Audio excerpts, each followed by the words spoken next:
நான் செத்து போயிடலாம் போல இருக்கு. அந்த அளவுக்கு உனக்கு என்ன பிரச்சனை வாழ்க்கையில? தல நான் ரொம்ப ரொம்ப நல்ல பையன் தல. ஏய் காலங்காத்தாலே கட்டிங் எதுவும் போட்டிருக்கிறியா? கட்டிங்லாம் போடல தல. கோட்டர் தான் போட்டியா? இல்ல தல, ஒரு பொண்ணு ஒண்ணு சின்சியரா லவ் பண்ண தல 4 வருஷமா. கடைசியில அந்த பொண்ணு பார்த்தனா, நீ எஜுகேட்டட் கிடையாது, நீ எனக்கு டிகிரி படிச்ச பையன் தான் எனக்கு கல்யாணம் பண்ணணும்னு எங்க வீட்டுல சொல்லிட்டாங்க அப்படின்னு விட்டு போயிட்டா தல. 3 டிகிரி வேணுமாமா? 3 டிகிரி வேணும்னு கேட்கும் போது அப்படியே 3 அடி எகிரி மூஞ்சில விட்டுருக்க வேண்டியதானே? தரமா இருப்பானா? என் இன்ஸ்டாகிராம் ப்ரொஃபைல பார்த்தாலே தெரியும்னா. எனக்கு என்ன போற சொல்லுண்ணா, நீயே சொல்லுண்ணா. சூப்பரா இருந்தடா.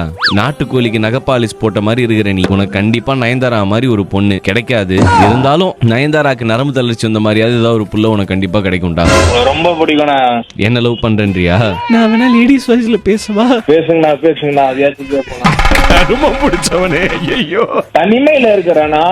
உன் தனிமையை இனிமையாக்குறதுக்கு நான் என்ன அப்படின்னு நினைச்சியா?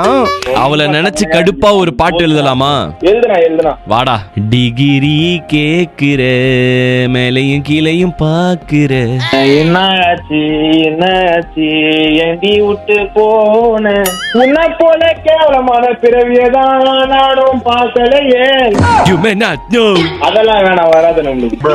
உன்னை பார்க்கும்போது தான் நாய் கடிச்சிட்டு சந்தத்திலேயே ஓட்டல சனியம் பிடிச்சவனே.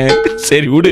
நீ அவளுக்கு கொடுத்த லவ் எல்லாத்தையுமே சேர்த்து வச்சு டபுள் மடங்கா ட்ரிபிள் மடங்கா அது அடுத்து உன் லைஃப்ல ஒரு பொண்ணு வரா தெரியுமா? அவளுக்கு கொடு. அவளும் உன்னை விட்டு போயிடுவா.